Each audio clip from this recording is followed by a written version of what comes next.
নমস্কার বন্ধুরা, পিকুর রান্নাঘরে সবাইকে স্বাগত। আজকে আমি তৈরি করে দেখাবো মুগ পোস্ত।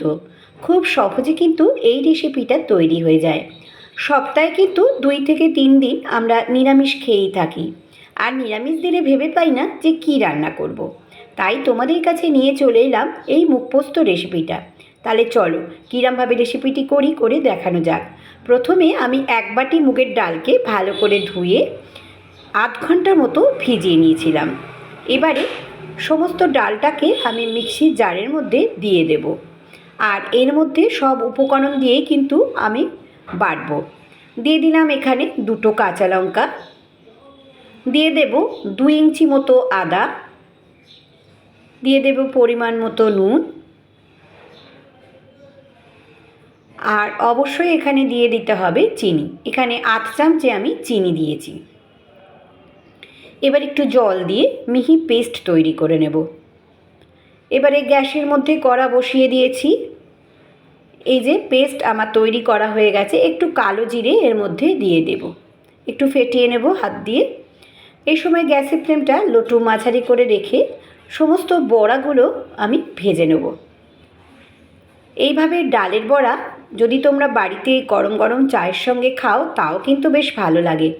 আর এই রেসিপিটা কিন্তু মুগ পোস্ত, যেহেতু মুগের ডাল দিয়ে কিন্তু এই রেসিপিটা তৈরি করতে হয়। খেতে কিন্তু বন্ধুরা ভীষণই ভালো হয়েছিল। যদি রেসিপিটা তোমাদের কাছে ভালো লেগে থাকে তাহলে অবশ্যই সাবস্ক্রাইব করো, লাইক করো, শেয়ার করো। নিচে থাকা বেল বাটনটা প্রেস করে দিও, যাতে নতুন নতুন রেসিপি তোমাদের কাছে খুব সহজেই পৌঁছে যায়। এবার বড়াগুলো আমি লাল লাল করে ভেজে নেব। গ্যাসের ফ্লেমটা কিন্তু এই সময় লো টু মাঝারি করে রেখে দেবে, না হলে কিন্তু বড়াগুলো পুড়ে যেতে পারে। এবার আমি প্রত্যেকটি বড়া তুলে নিলাম, আরও যেটুকু আছে সেটুকুও কিন্তু আমি ভেজে নেব। দেখো ঠিক এইভাবে করতে হবে। খুব সুন্দর বন্ধুরা খেতে হয়েছিল। বাড়িতে কিন্তু অবশ্যই ট্রাই করো আর কমেন্টস করে বলো। এবার আমি একটা মিক্সির জার নিয়ে নিলাম এর মধ্যে 4 চামচে মতো পোস্ত দানা, দিয়ে এর মধ্যে দিয়ে দেব 2টো কাঁচা লঙ্কা, দিয়ে আমি একটা মিহি পেস্ট করে নেব। এখানে আমি 4টে ঝিঙে টুকরো ছোট করে কেটে নিয়েছি। দেখো আর খোলাগুলোকে এরকমভাবে ছাড়িয়ে নিয়েছি। এবার আমি যে তেলটা রইলো সেই তেলের মধ্যে দিয়ে দিলাম কালো জিরে ফোড়ন, দিয়ে ফোড়নের যখন বেশ সুন্দর গন্ধ উঠে আসবে তখন ঝিঙেগুলো একে একে দিয়ে দেবো। এই সময় গ্যাসের ফ্লেমটা আমি লো টু মাঝারি করে রেখে দিয়েছি। দিয়ে এবার আমি এর মধ্যে দিয়ে দেব পরিমাণ মতো নুন আর হলুদ গুঁড়ো, আর দিয়ে দেব আধ চামচে লঙ্কার গুঁড়ো, যেহেতু ওখানে কাঁচা লঙ্কা দিয়েছি। আর বন্ধুরা এই রেসিপিটা কিন্তু বেশি ঝাল ঝাল হয় না, তোমরা যদি মনে হয় যে একটু ঝাল ঝাল খাবে সেক্ষেত্রে একটু বেশি দিতেই পারো। এবার আমি জল দিয়ে দিলাম। এখানে আমি 1 কাপ মতো জল দিয়ে আমি চাপা দিয়ে ঝিঙেগুলোকে সেদ্ধ হতে দিলাম। এবার 5 থেকে 7 মিনিট বাদে ফিরে এলাম। তোমরা সবাই জানো যে ঝিঙে কিন্তু বেশি সেদ্ধ হতে সময় লাগে না, আর ঝিঙে থেকেও দেখো কী সুন্দর জলও বেরিয়েছে। এবার আমি দেখে নিই যে ঝিঙেগুলো সেদ্ধ হয়েছে কি না একটুখানি। এই যে দেখো আমি দেখে নিচ্ছি সেদ্ধ কিন্তু হয়েই গেছে।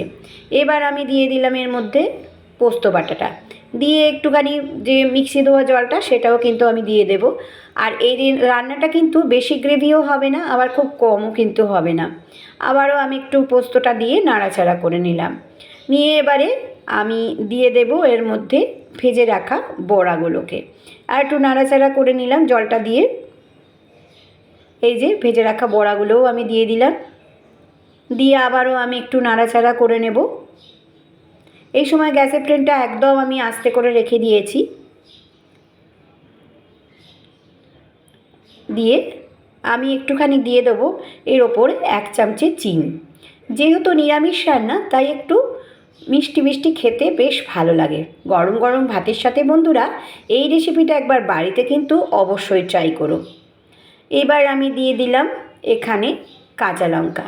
আর একটা কথা বলে রাখি বন্ধুরা, এখানে তোমরা ঝিঙে না থাকলে লাউ দিয়েও কিন্তু এই রেসিপিটা তোমরা তৈরি করতে পারো। আমি বাড়িতে 2-3 ভাবে করে দেখেছি, ভীষণই খেতে ভালো হয়েছিল। তাই জন্য তোমাদের সঙ্গে একটা ট্রাই করে দেখালাম। ট্রাই করেছি বলেই কিন্তু এই রেসিপিটা তোমাদেরকে দেখিয়ে দিলাম। কাঁচা লঙ্কাটা দিয়ে আমি তুলে নিলাম। খুলে দিলাম 2 থেকে 3 মিনিট রেখে। এবার ওপর থেকে দিয়ে দিলাম একটু কাঁচা তেল, দিয়ে আমি স্ট্যান্ডিং টাইম করে রেখে তোমাদেরকে দেখাচ্ছি। দেখো কি সুন্দর দেখতে হয়েছে, শুধু দেখতে নয় খেতেও কিন্তু বন্ধুরা খুবই ভালো হয়েছিল। আমার ফেসবুক আর ইনস্টাগ্রামে পিকুর রান্নাঘর আছে, চাইলে সেখানেও সদস্য হয়ে যেতে পারো। সবাই খুব খুব খুব ভালো থেকো, সুস্থ থেকো। আবারও আমি আসবো নতুন কোনো রেসিপির সঙ্গে। এতক্ষণ আমার সঙ্গে থাকার জন্য ধন্যবাদ।